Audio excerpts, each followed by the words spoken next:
హరి ఓం. శివానందలహరి ప్రార్థనా శ్లోకం. ఐంకార హ్రీంకార రహస్యయుక్త శ్రీంకార గూఢార్ధ మహావిభూత్యా ఓంకారమర్మ ప్రతిపాదినీభ్యాం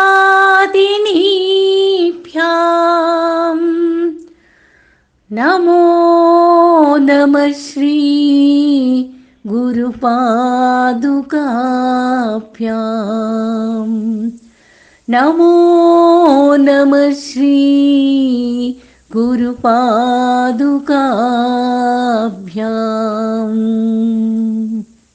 ఈ శివానందలహరి అనేటటువంటి స్తోత్రం ఆ పరమశివుడే అపర శంకరులుగా అవతారమూర్తిగా కేరళ రాష్ట్రంలో కాలడి అనే గ్రామంలో ఆర్యాంబ శివగురు అనే పుణ్య దంపతులకు జన్మించారు.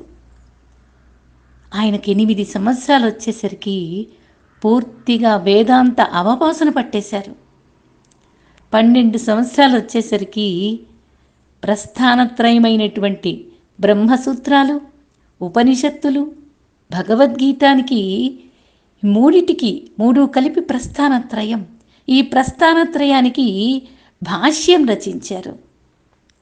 ఆయనకి 16 సంవత్సరాలు వచ్చేసరికి సామాన్య మానవులకు కూడా అందుబాటులో ఉండటం కోసం ఎటువంటి స్తోత్రాలైతే అందరి కోరికలు తీర్చటానికి, అందరూ ధర్మాన్ని నిలబెట్టడానికి ఎవరైతే ఉన్నారో వాళ్ళందరికి అవసరమో అవన్నీ రచన చేసి పెట్టారు.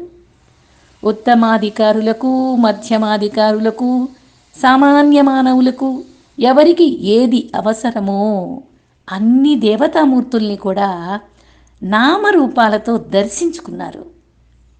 దర్శించి ఏ దేవతామూర్తికి ఏ స్తోత్రం విశేషంగా పఠన చేస్తే అందరికీ ఆ భగవతత్వానికి దగ్గరవుతారో అటువంటి స్తోత్రాలు రచన చేశారు. అలా పఠించి భక్తి మార్గంలో తరించిపోవాలో అన్నిటినీ అందరికీ అందించిన మహానుభావుడు అవతారమూర్తులు పరమశంకరులు. అందులో భాగంగా ఈ శివానందలహరి స్తోత్రం పేరుకు తగ్గట్టుగానే శివుడి శివతత్వాన్ని సామాన్య మానవులకు కూడా దగ్గరగా అర్థం చేసుకునే విధంగా ఎలా స్తోత్రం చెయ్యాలో అందరికీ అర్థమయ్యేలా రచన చేశారు. శివతత్వ అనుభూతిని చక్కగా అనుభవించేలా, అనుభూతి పొందేలా అందించారు. విని చదువుతూ ఉండగానే ఆనంద లహరిలో మునిగిపోయేలా అత్యుత్తమ స్తోత్రం ఈ శివానంద లహరి.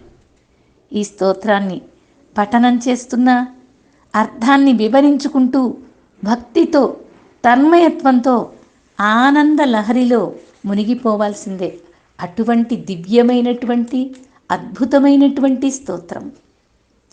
అలాగే అటువంటి స్తోత్రాన్ని మనం ఏకాగ్ర దృష్టితో అత్యంత భక్తితో ప్రారంభించుకుందాం. మొదటి శ్లోకం. కళాభ్యాం చూడాలంకృత శశికళాభ్యాం నిజతపఫలాభ్యాం భక్తేషు ప్రకటితఫలాభ్యాం భవతు మే శివాభ్యామస్తోక త్రిభువన శివాభ్యాం హృది పునర్భవాభ్యాం ఆనందస్ఫురదనుభవాభ్యాం నతిరియం. ఎంత చక్కని శ్లోకం, ఎంత చక్కని భావం. చదువుతూ ఉంటేనే ఒక పరవశంగా అనిపిస్తుంది. కళాభ్యాం, వీళ్ళు ఉమామహేశ్వరులు. ఏకరూపంలో కనిపించేటటువంటి ఇద్దరు, ఒక్కరుగా కనిపించేటటువంటి అర్ధనారీశ్వర తత్వం. ఉమామహేశ్వరులు ఇద్దరు ఒకరికొకరు ధ్యానంలో హృదయంలో సాక్షాత్కరించుకున్నటువంటి వాళ్ళు. ఒకరు ధ్యానం చేస్తుంటే వారి హృదయంలో శక్తి తాండవిస్తుంది. శక్తి అమ్మవారు ధ్యానం చేస్తూ ఉంటే చైతన్యం హృదయంలో తాండవిస్తూ ఉంటుంది. అలా ఇద్దరు ఒకరికొకరు ధ్యానంలో సాక్షాత్కరించుకున్నటువంటి వాళ్ళు. చూడాలంకృత శశికళాభ్యాం, కళలకే కళగలిగినటువంటి వాళ్ళు. సిగలో చంద్రుణ్ణి ధరించి భక్తులకు చల్లదనాన్ని ప్రసాదించేటటువంటి వాళ్ళు. ఎప్పుడూ వేరు కారు. ఒకరి హృదయంలో ఒకరు నిత్య సత్యంగా వసిస్తూ ఉంటారు వీళ్ళు. అలాగా సిగలో చంద్రుణ్ణి ధరించి చల్లదనాన్ని ఇస్తూ ఉంటారు. ఎవరైతే నిజ తప ఫలాభ్యాం భక్తేషు, ఎవరైతే భక్తితో తమనే ఆరాధిస్తారో అటువంటి వాళ్లకు కోరిన వరాలను అనుగ్రహించేటటువంటి వాళ్ళు. ప్రకటిత ఫలాభ్యాం భవతు మే శివాభ్యామస్తోక త్రిభువన శివాభ్యాం. త్రిభువనాలు శివతత్వంతో నిండి ఉంది. అది తెలుసుకోవాలి. భక్తులు కోరిన కోరికల్ని అనుగ్రహించే వాళ్ళు కదా. ఈ జగత్తుకి జ్ఞాన ప్రదాతలు వీళ్ళే. త్రిభువనాలను పరిపాలించేటటువంటి శక్తి, చైతన్యము అర్ధనారీశ్వర తత్వమే. అందుకే జీవుడు చైతన్యము వేరు కాదు, ఒక్కరే, అది నువ్వే అని చెప్పేది. అందుకే ఆధ్యాత్మిక తత్వంలో ఇది మనకు మొట్టమొదటి శ్లోకంలోనే ఇద్దరు కలిపి ఉన్నటువంటి స్తోత్రం, ఇద్దరు కలిపి ఉన్నటువంటి రూపాన్ని మనకు శంకరులు ఇలా అందిస్తూ ఉన్నారు. జ్ఞాన ప్రదాతలు, జగత్తుకి జ్ఞానాన్ని ఇచ్చేటటువంటి వాళ్ళు, మంగళమూర్తులు, ముల్లోకాలకు కూడా శాశ్వత ఫలితాలను అందించి ఆశీర్వదించి అంతటా తానైన వారే.